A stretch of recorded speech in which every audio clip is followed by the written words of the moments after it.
Ooh, now we're live. Yay. Okay.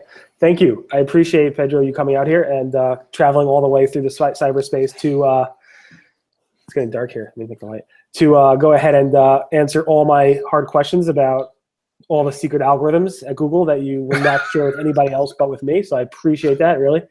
No, all right. Let's talk a little bit about you. So could you please tell the audience about your history? Obviously, you worked at Google for quite a while, and what you do now. So let's start about your history, maybe before Google, what you did at Google, what you wanted to do at Google. So my history. So I'm a bit like of out of the. I did, unlike many other Googlers, I didn't join Google right out of university.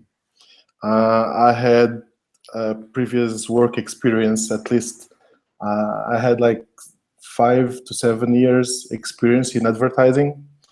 I was working because I started working in design and related marketing related stuff like in 99, 2000, and that's where I worked in, mostly in advertising agencies in Lisbon. That's because I'm from Portugal. So that's where I graduated in design, communication. I did a postgrad in communication, image, and everything related to marketing mostly. I always have been a kind of a nerd, geek type of guy that went into arts. So I always liked the web world and programming. I learned programming early. I didn't go to engineering because I thought arts was more fun. But it ended up like after like 5 years working in advertising and agencies and working with big brands, this opportunity of joining Google came. It was like early 2006. I was working in Lisbon, and actually my wife found the job application online, and she saw, oh look, Google is looking for Portuguese speakers, people that are into internet and know a little bit of how websites work and stuff. And I had done a specialization in web design and web development at the time. So I thought, well, that's a long shot for me. It's Google. I mean, I even thought, like, do people work there? Because it's like you always think of these search engines as something that there's too few people behind it. So I said, oh, it's too far-fetched thing for me, and probably there are lots of scientists there and engineers, and it's not really how are they gonna find the guy with my background useful for what they do?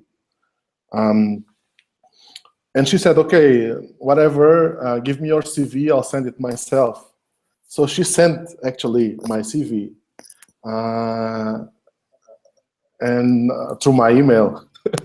And after a while, I got a reply from Google and started the interviews. I did like 5 phone interviews. And this was back when? This was back in 2006. Okay. I remember I did some interviews from home, some from work, some from inside my car. So, and after the last interview, they told me, okay, we want you here in 2 weeks. So I had 2 weeks to tell my, at the time, my boss, and deciding that I was moving to Ireland, to Dublin. It was like a leap of faith. Well, I always wanted to have an international experience. That was for one. And I've always found it interesting. Maybe it was a chance for me to try something more tech-related and not so art-related. So, and to my surprise, when I entered Google, I found a lot of diversity of people. Yeah, as many would think. It's not just engineers that work there. There are a lot of people with diverse background. So And just to be clear, the job was about speaking. the job was about someone who was able to evaluate the quality of a website, but the requirement would be to speak Portuguese because it was to go on the Portuguese language market. So this was like before the third-party search quality raters, you would say? Was that kind of like the job? Search quality raters are outsourced, Right. So they don't work at the Google office. They work from their homes. Right, but I don't know if in 2006 they had search quality raters? They had. Okay. So this was like a higher level of that, but beyond. Yes. Okay. And this wasn't part of the search quality, well, it probably was search quality team, but it wasn't. It's part of the search quality team group. Yes. Was it part of the Webmaster Trends analyst group? No. Wasn't. Okay. It's part of the search quality group. It's people who sit between quality raters and search quality engineers. Okay. And basically to do kind of, we take feedback from one side and pass it to the other and vice versa. And then you move up from there to other roles. My job at the beginning, was to look at some websites and kind of see how they looked and give my opinion. Then it escalated to something more on the, as you gain trust, as your opinions are seen inside Google, as they are done on unbiased, and they are done on a common sense and how you approach the problems, you get some trust from people around you, and you get to go to do other things. Interesting. Cool. All right. So what was your favorite part of not being at Google, but going out on your own? So now you're no longer at Google. You left about several months ago, I believe, right? No, I left in 2011. A few years ago. Yeah. And what's your favorite part about going out of your own? Not why you did it, but what's your favorite part about it now? So the favorite part is that I don't have to be so politically correct when I communicate with people. I get to say your site is a shitty site and it should be better, and I don't have to probably, I still have to be careful with how I say things, because I was used in communicating in one way inside Google, and you learn this lingo of talking to other Googlers. And once you move to the outside world, you have kind of to forget that people are not going to talk the same lingo as you. And lingo, what do you mean by that? Do you mean by sarcasm or? No, it's how would you refer to when a website has some signals that how you communicate something inside Google to the search quality team that you cannot communicate to the outside. What happens if you did that? I mean, it would happen that they just don't understand what I'm saying. You just wouldn't understand. Okay. Right. So the good thing is that because I had a previous job before I joined Google, it was not so hard for me to kind of combine these two worlds. So I had already a marketing background, and I improved my technical background. I learned to program in Python. I did some development inside Google for tools and stuff like this. So it helped with my marketing side with the more technical side. And I was able to do a better job because of that, what I do today. So it's kind of, it was a nice compliment. My actual colleagues now call me that I turned into an engineer with a good taste.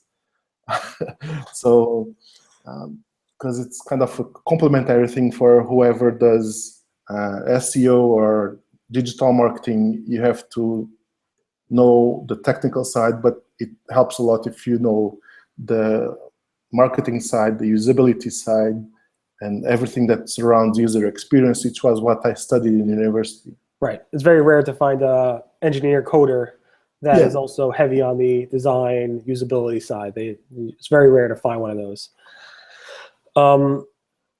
So does that mean that you weren't on the engineer side? You didn't really touch any algorithms or code, or have you touched? I know some Googlers have, some haven't. Not directly. Well, not directly. I touched some, but not something that would go into production. Okay. So your favorite part about not being on Google is pretty much you could say what you want. There's no political or diplomatic need anymore outside of being professional. Yes, and I probably can help people more hands-on. Like, I don't have time allocation for stuff, so I can work on. Well, this is not really part of being outside Google. It's part of having my own company that I can pretty much work on stuff that I see that that pleases me and that's gonna help others have better websites or Right. better So presence. you have a pretty big company now, right? We started back in 2012, in the beginning of 2012, and now I have 50 employees by now. 50? Yes. Wow. It's good growth. How's the payroll? It's something that's heavy on your. It keeps on your. Yeah, I have a thoughts. 25-person development company, and Yeah. engineers are very expensive here in New York, and every other Friday it's a fun Friday. So. Well, we have like the company is very holistic. I got together with other ex-Googlers from the Brazilian that I knew them from the Brazilian office. I chose to come to Brazil because the market is much more interesting than Portugal. The Portuguese language market has much more advantages here in Brazil and opportunities. More companies are here, bigger companies than in Portugal. So, and I knew Googlers from the Brazilian office. They worked with AdWords, they worked with analytics. So I got together with them and we built this company, and we focused now on, we do branding, we do AdWords, we do Facebook ads, we do social media, pretty much everything that is like digital marketing. So it's not just SEO, and SEO is a little part of everything that we do. Right. No, I hear that. Personally, I don't offer SEO. I don't do any marketing. So people think I have a marketing company. We're just a dev shop. So I try to stay far, far away from the whole marketing side of things. Anyway, so this is your favorite part, again, of not being at Google is not all the money you're making now, because you're a company with 50 employees and big customers. That's a nice side perk, you're saying. Yeah. Okay. What do you miss most? What do you miss most about not being at Google?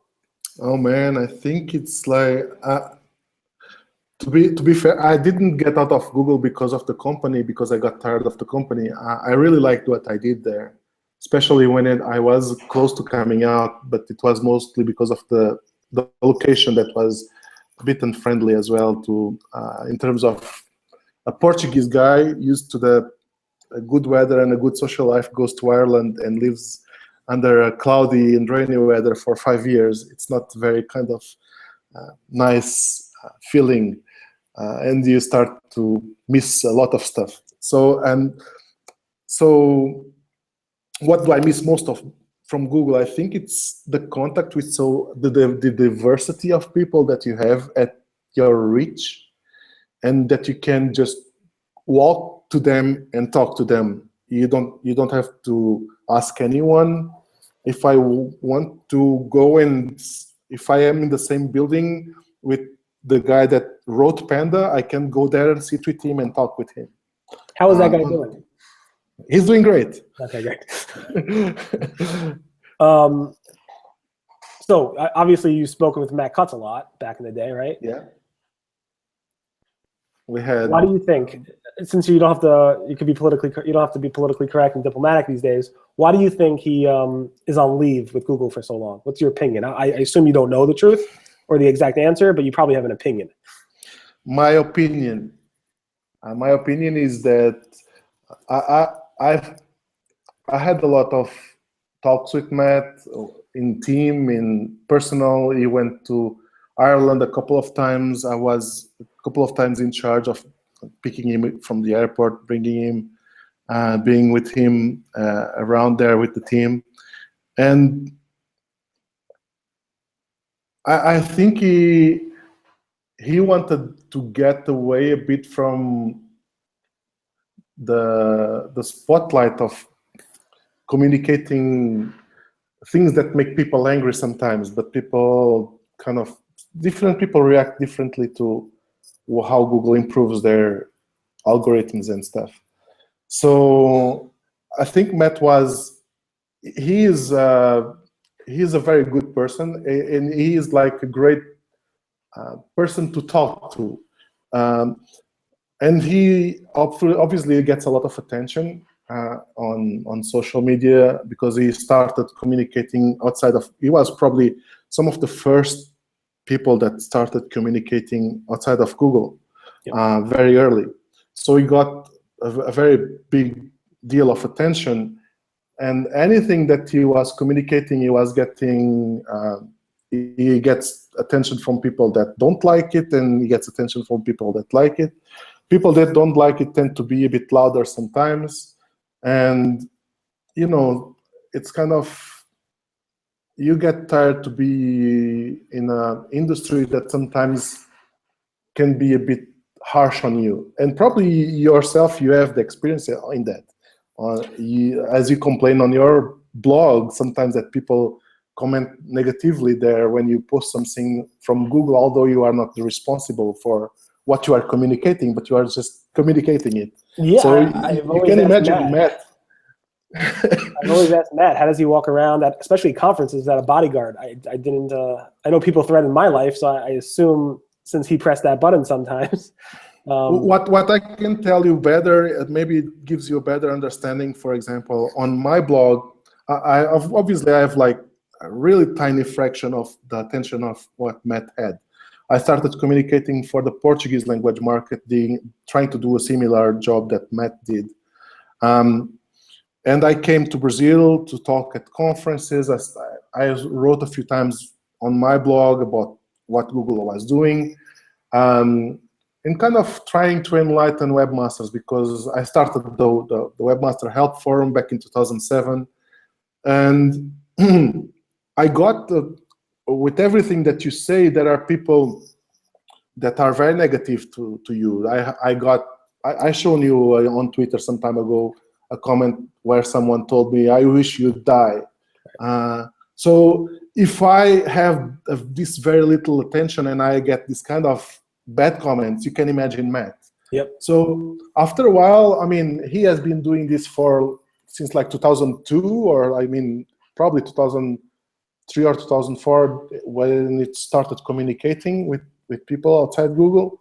So it's like 10 years of bashing on you. It takes a toll, So kind of, he wants to get a bit off that world and into a more normal world. All right, so you think one of the main reasons was because certain players in the SEO community it was a lot on his back, and a lot of negativity added up, and he just didn't need that anymore. Yeah, okay. I think so. So let's talk a little about the SEO community. So obviously we see a lot of that. You're very, I see you're very, very vocal, probably more out there than you ever were in terms of the SEO community. You're communicating more, and you're much more vocal out there in terms of what you're saying on SEO topics and what people are posting. Let's talk a little about the SEO community. How would you, in your mind, segment the SEO community in terms of not professionalism, but into like buckets? I don't really see there being black hats anymore. Meaning, I don't see. I mean, black hats are just. I don't really. There's hackers that like inject stuff into your site to try to like, embed links and do whatever they can to hack your site to benefit themselves or to hurt you to benefit themselves. There's SEOs who do link building and I think Google, would you consider a link builder to be a black hat? Or would you define that as black hat, or do you think Google would define that as black hat? Depends on how you see link building. Because when I say link building, many people, depends on how you interpret it. If you do link building the traditional way of, as I see, is if you go plant links, that's black hat. That's manipulation. You can be a link builder and try to provoke links, the appearance of links in some good ways that are not necessarily planting links. So if I try to work with my clients and say, hey, let's do something that goes viral and helps people spread whatever this is. This is a link building way, which is not black hat, because it's something that you make people put these links out for you in a way that it's not you calling someone and saying, can you put this link there on that word on your blog post because I think it's relevant for my website, or doing all this kind of work where there's a direct intervention or a request from you, a direct request from you for that link to appear. So it's the problem is not the word, it's how people interpret and how people see what is done with it. Let's say somebody buys links. Mm-hmm. I pay you $50 to put a link on your blog to my blog. Would that be considered black hat? Well, not if the link is if you would Google like this. If you want this link to influence your rankings, it would be manipulative. It would be considered black hat. Okay. If this link has kind of a follow, for example, if you can pay me for a link, I put it on my blog, but I say I'm going to tell you, okay, I'm going to put a follow on it. This is not black hat because it does not manipulate rankings. I think you answered that okay. So let's go back a little bit. How do you think, obviously I assume you're pretty friendly with John Mueller, or you were pretty friendly with John Mueller and Gary and a bunch of the old folks, the current folks that are pretty much the face right now of Google between webmasters and Google, that whole crew. How do you think they're handling do you think it's taking a toll on them, the community? Well, I think they're handling pretty well. I'm not sure it's taking a toll on them because I see Google, they stopped communicating updates as much as they did in the past. And maybe that's one of the reasons, because they saw that communicating algo changes and how people reacted to them would make worse than do good. So many people wouldn't understand and how these improvements and how should they work on their sites so they would be good with these algo improvements. The thing is that you have many people chasing algos instead of and trying to figure out how are they going to make their site show better in Google, and instead of them worrying with their audience. Well, I mean, to be fair, Google really didn't communicate at all in terms of algorithms and what changes from the beginning of Google through probably 2011.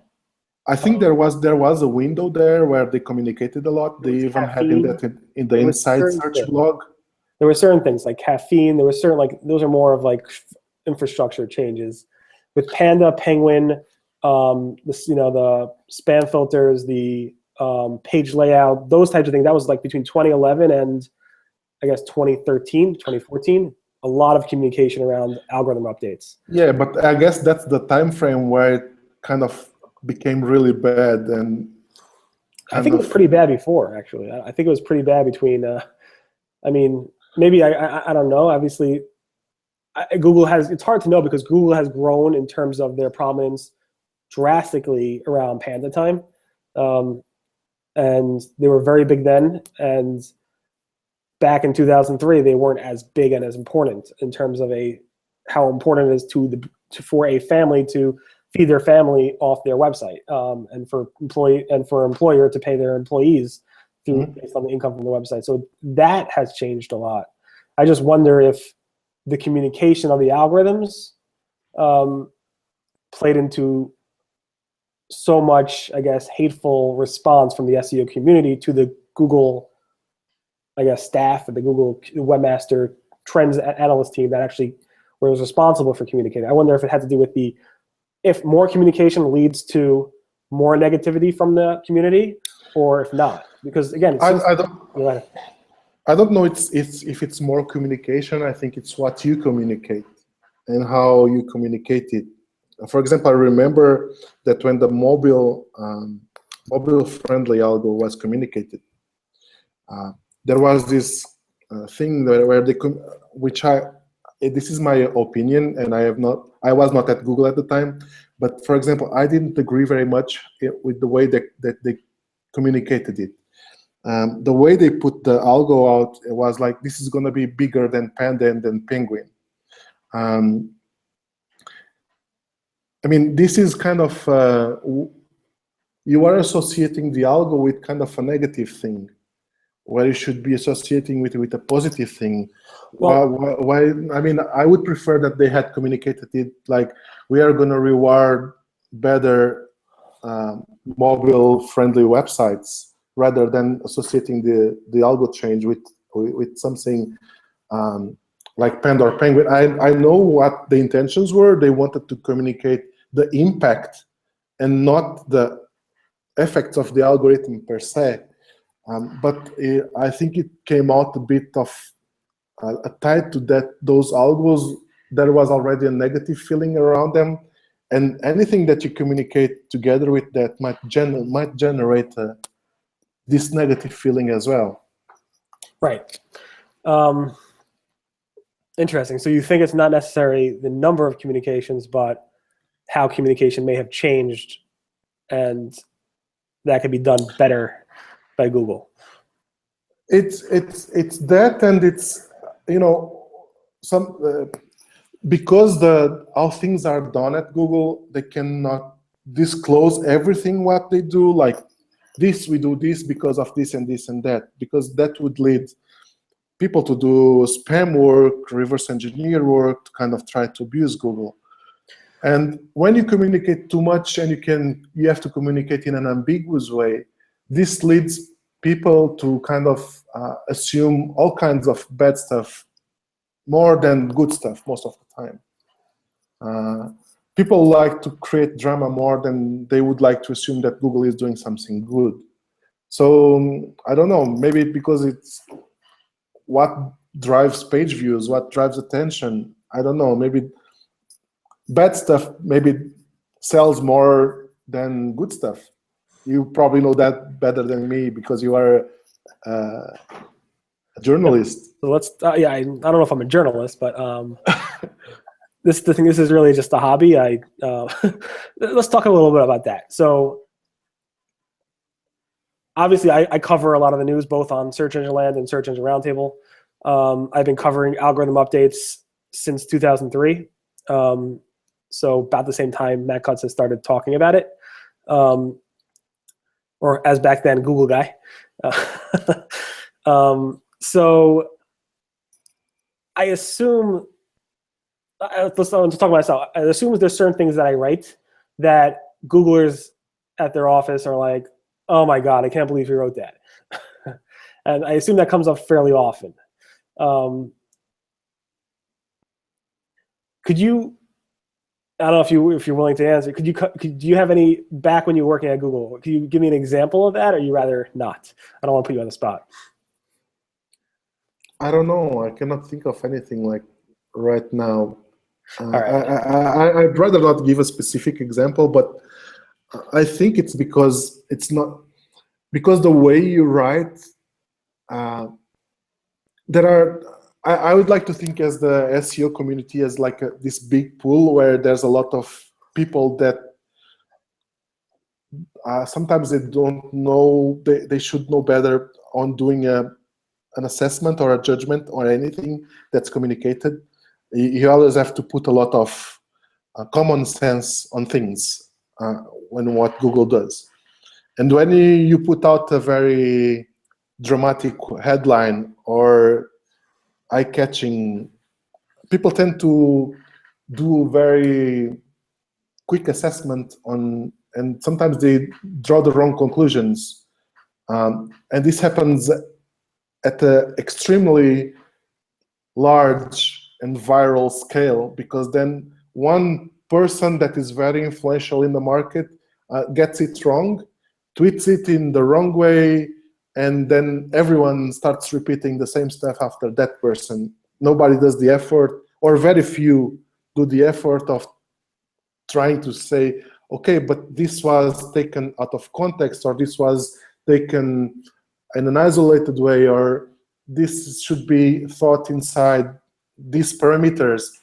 And it lacks a bit of this kind of exercise, and it's judged very roughly and in a very dry way when it shouldn't.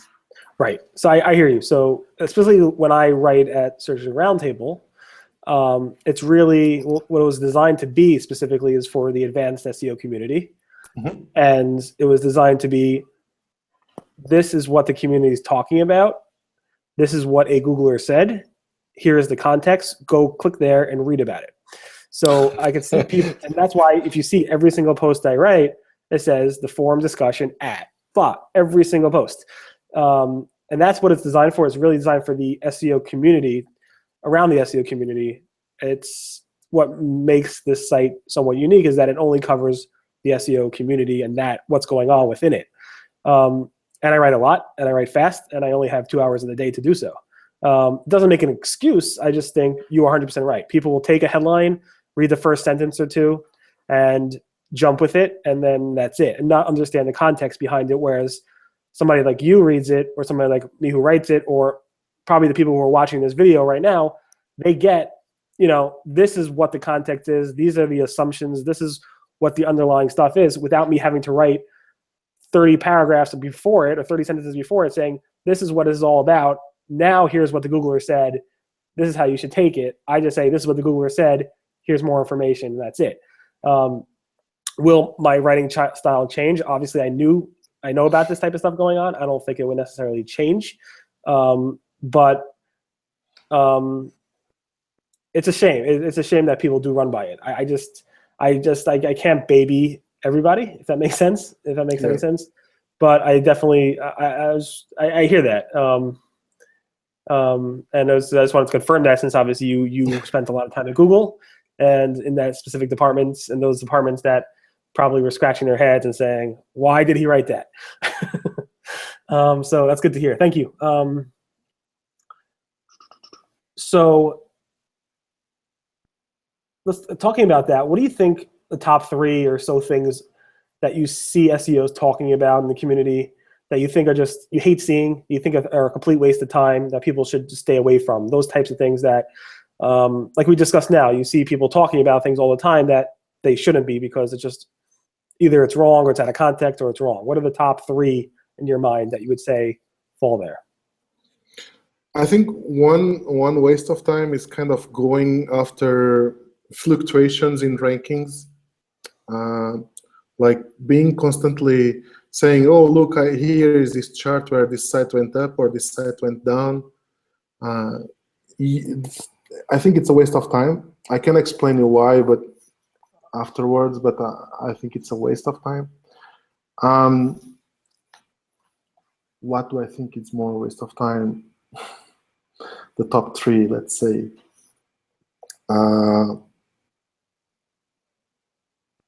So chasing the algorithm. Chasing the algorithm. Do you think? Try to get like recipe to do kind of like, what are the 5 things I have to do to get out of Panda or get out of Penguin or whatever, like trying to get the recipe to do SEO work and replicate that as a kind of a one-size-fits-all, or trying to, kind of go after like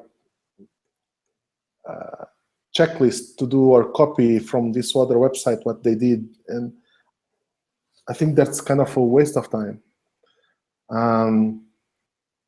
Yep, I got hit by Panda once.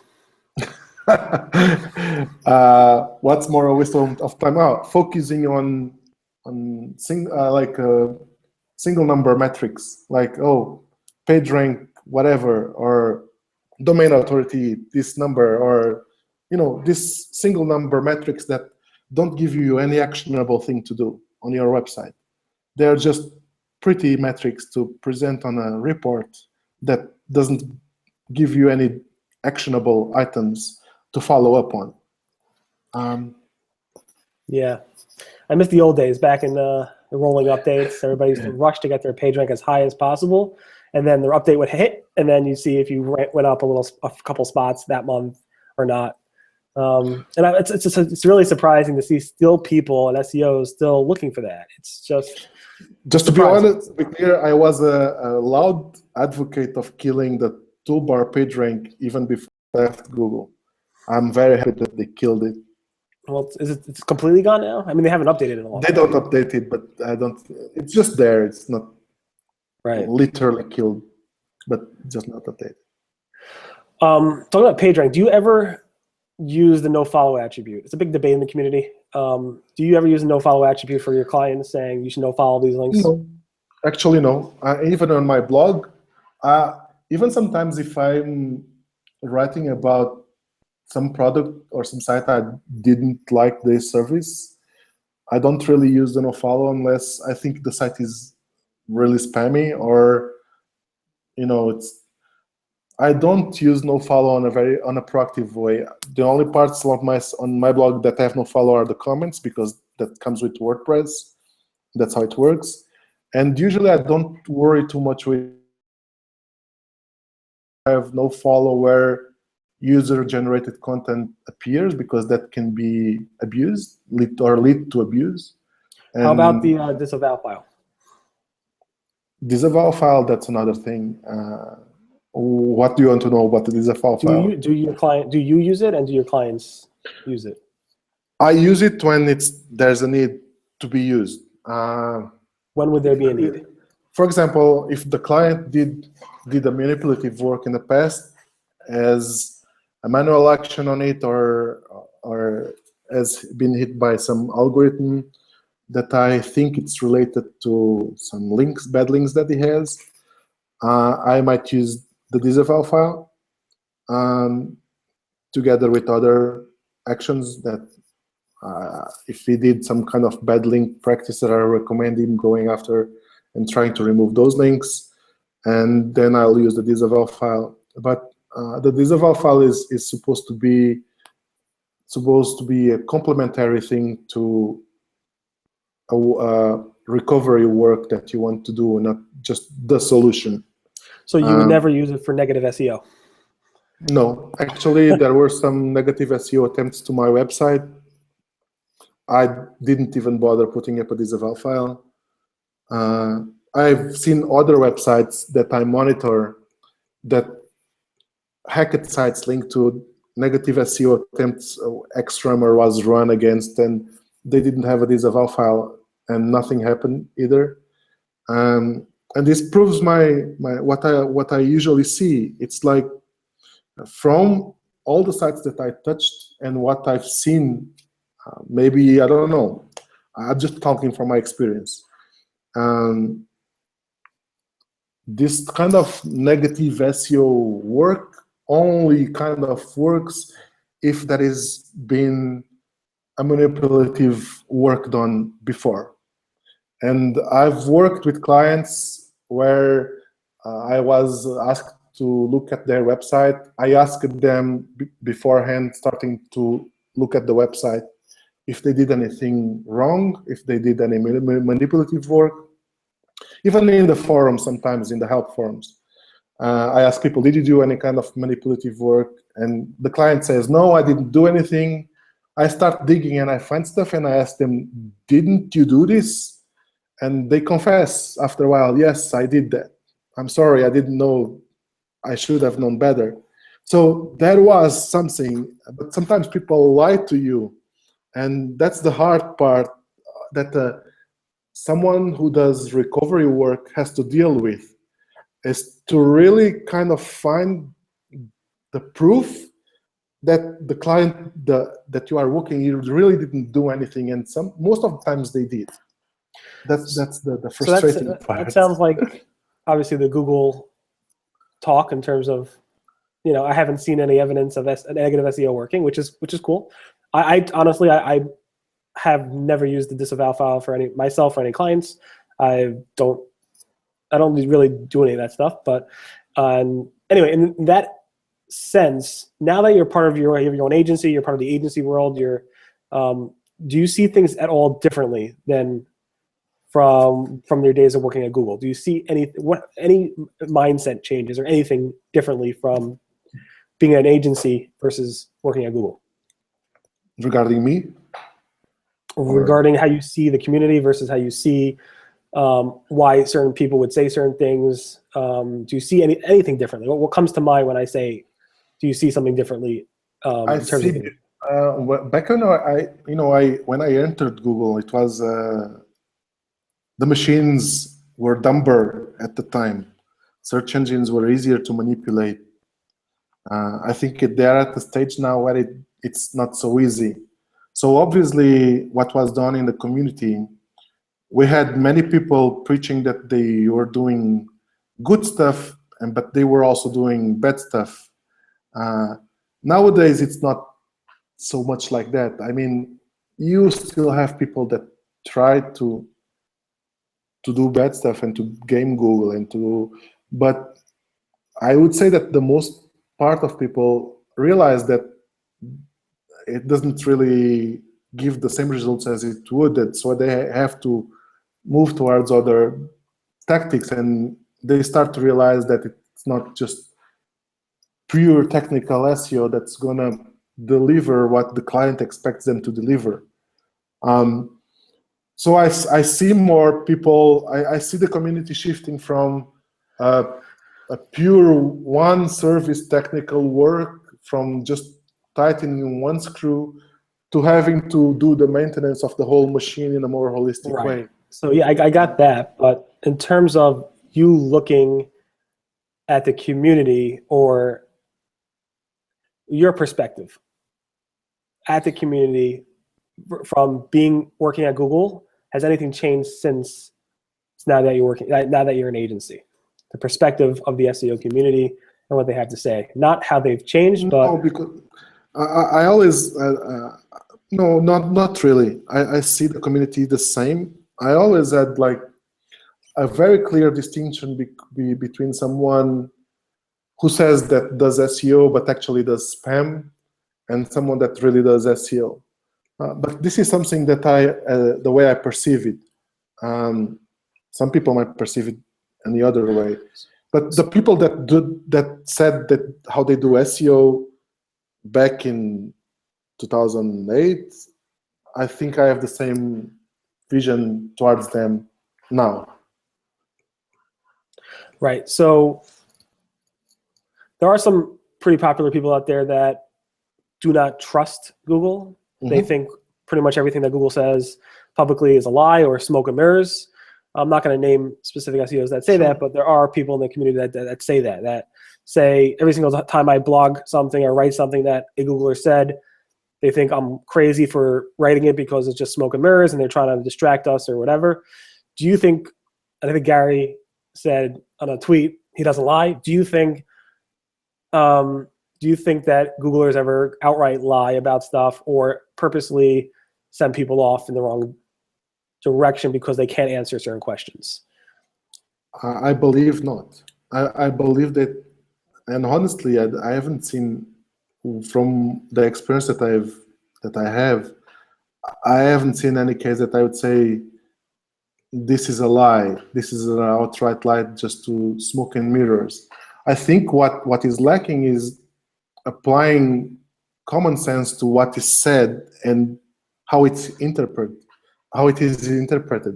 There are many ways to read what Googlers try to communicate to you, and most of the times it requires a lot of common sense and not just trying to. Sometimes I think SEOs and try to read too much between the lines, trying to find stuff that really isn't there, and this ends up playing against them ultimately, because people tend to start to be paranoid about everything that it's communicated. And okay, so it's good to have a critical thought in the back of your head towards anything that's communicated. But when you overdo it and you see everything this way, you start to go towards a line of thought that is neither coherent or does not hold up if you start to put common sense into it. So I think, and I, I know I follow people. I follow all kinds of people. I don't have any personal issues against anyone, and I try to see different perspectives, because that's what I did my whole time at Google. Try to understand different perspectives. People in the web spam team, they just they don't judge one thing just from whatever the pro Google community says. They also look at what anti-Google community says, and they see if this holds up against a common sense argument. And sometimes it doesn't. Sometimes it does, sometimes it doesn't. And I think you need to do this balance. Otherwise, you start to go through a path where you just see everything as bad, as paranoid, as in an unbalanced way that ultimately takes trust away from you and from whomever reads what you write. Okay, we probably have about 10 more minutes, I assume, unless you want to go all night. Completely up to you. So there's somebody, Shah, submitted a question, so let's go for that. They asked, are you aware of whether there is something obviously inherent in the way country-specific TLDs in the South Americas are managed or offered by those registries that have made them more recent targets for link spammers? Or there's just more available. Do you understand? Like, basically, why are these country-specific TLDs in the South Americas more prone to have targets from link spammers? Actually, I thought that were like .cn domains and those kind of more obscure, not really just Americas. Maybe now it's Americas. I'm not following so much closely spam trends nowadays. Usually spammers tend to go after what's cheaper, so maybe that's a price condition there. If it's easier to register, if it's cheap, and if you can register a lot of stuff in bulk. So maybe if some of these TLDs offer these kind of benefits, maybe it's a target. Maybe it's something that enables this to happen. I wouldn't say that it's something country specific. Okay. I have a few more questions that I'm curious about, community related. Sure. So the top contributor, they obviously are people who help Google for free with anything from Gmail help to webmaster communication stuff help and so forth. So I believe you just became a TC, correct? Yes, I became a TC for the Portuguese search help forum, Google search help. Can I ask why? I'm just curious. Because I like to help people, basically, and I think, well, let's see. First of all, I was always engaged with communicating and helping webmasters when I was at Google. So one of my achievements was to launch the Portuguese Webmaster Help Forum, which I launched in 2007, together with Vanessa Fox. She gave me ownership of it, and I ramped it up from there until I left Google. Some of my work at Google was also coaching and mentoring people that wanted to do external communications in other languages.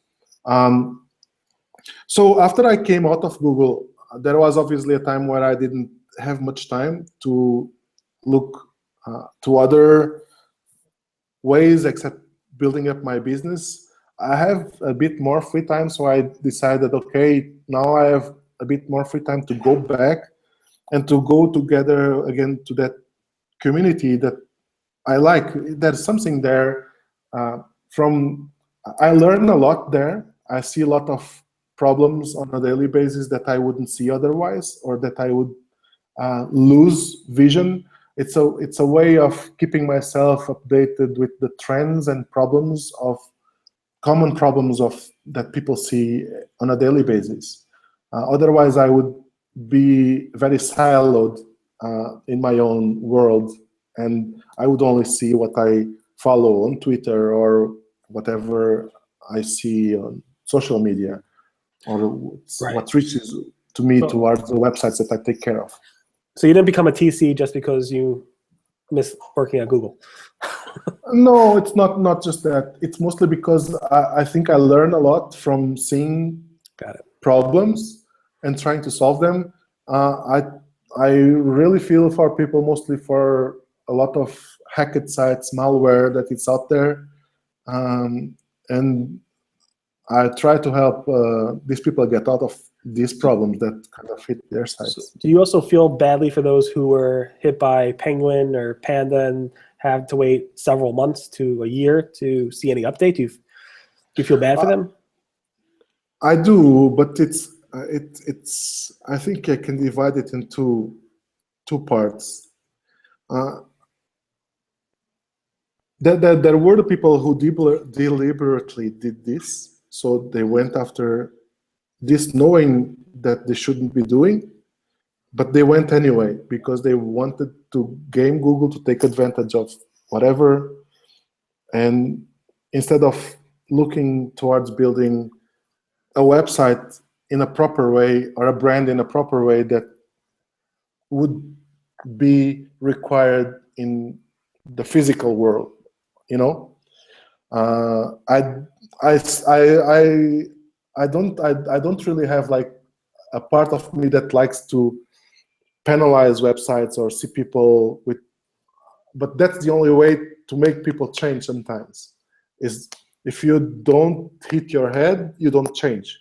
Right, so you teach them a lesson, you penalize them, obviously manual actions and algorithmics, but the algorithm could land you in a penalty in jail for over a year. Right. Do you feel bad that it takes so long? Yes, for that, yes, I feel that it takes so long. That's obviously a decision that was done by the team. I was not at Google, and was not. I assume it's not your decision. I'm just curious if you feel bad. Yeah, I do feel bad.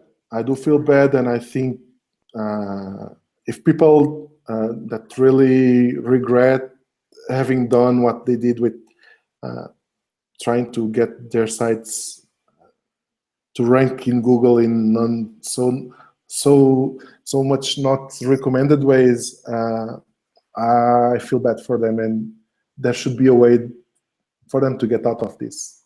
Because I mean, some people had obviously businesses that were completely wasted, you know, turned down to the ground, and some had to change domains, start fresh on something else. Some were kindly recoverable because what they did was not so egregious. Why do you think it's taking them so long for, let's say, Penguin? I think it's something that's scalable, probably, and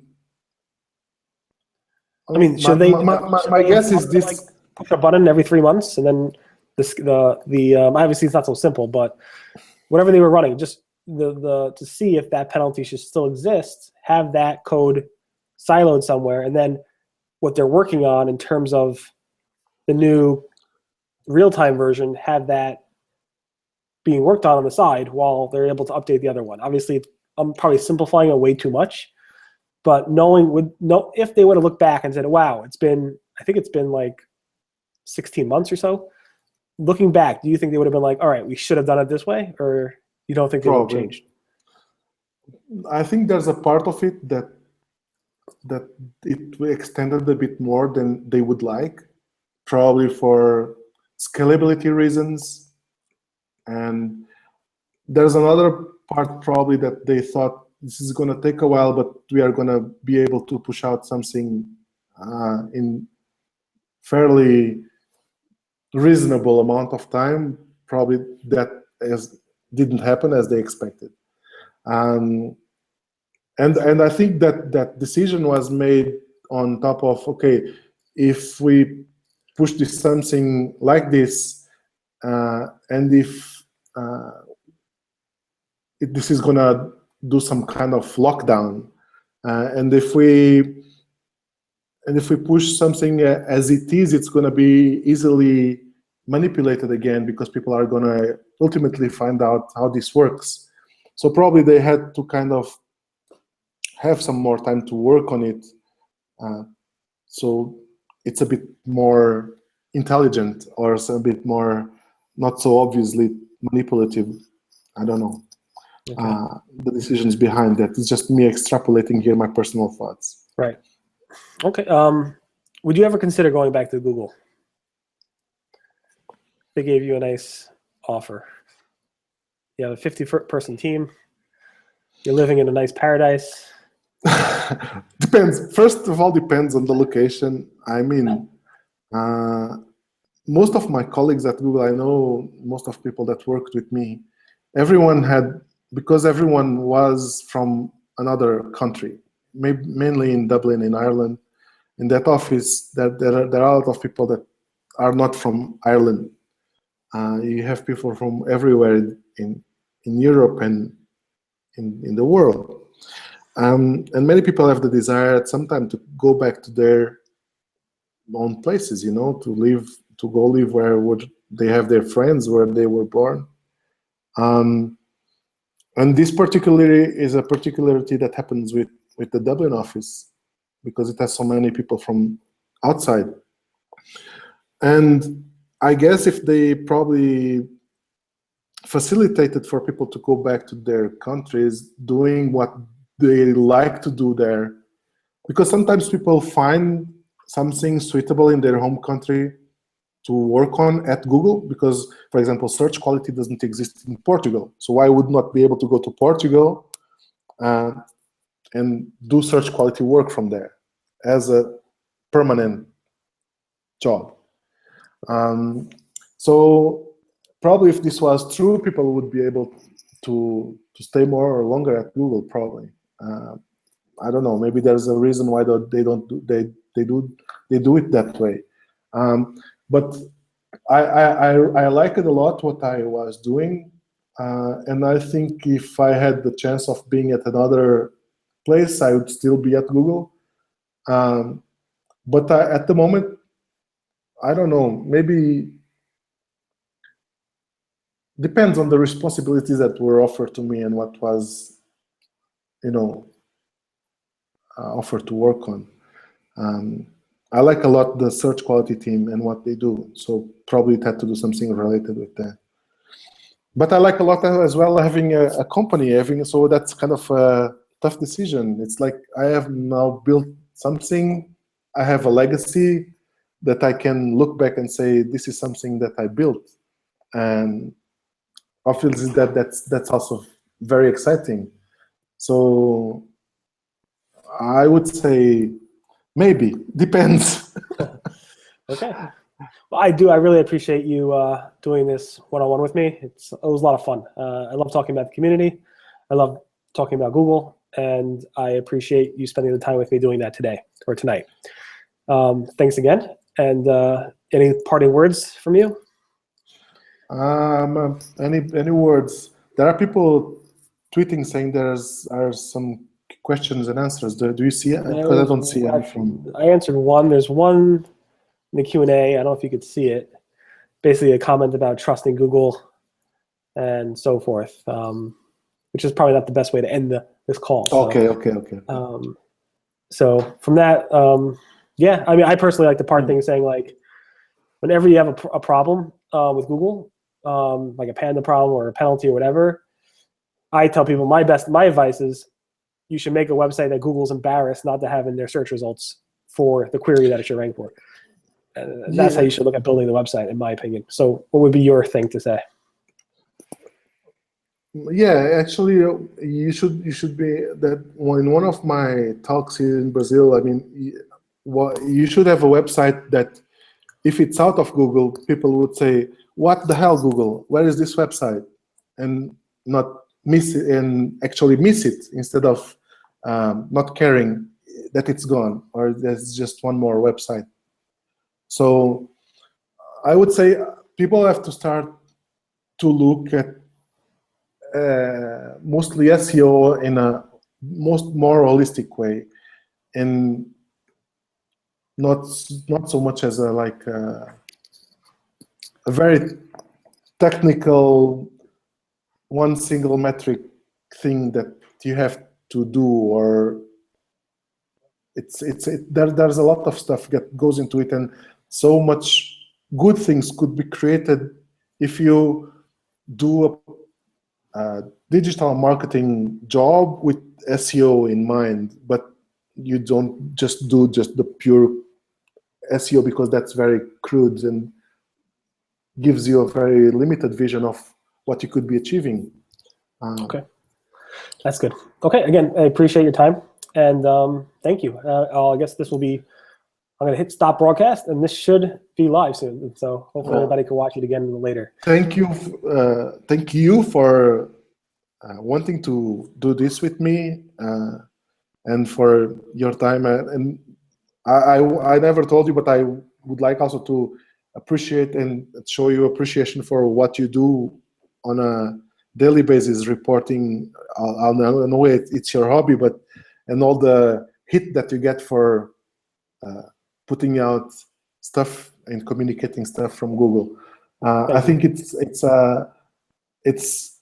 something that it's a lot of effort, and it's as John Mueller told some time ago, it's like a nice archive to have of the whole history of community, of SEO community. Yeah, I'd write a book, but I don't think there's much money in it. Thank you. Thank you very much. Yeah, it's definitely a great hobby, and I love keeping it's basically a journal of the SEO community. So I appreciate it, and I'm sure we'll be doing this again, hopefully in the future. Okay.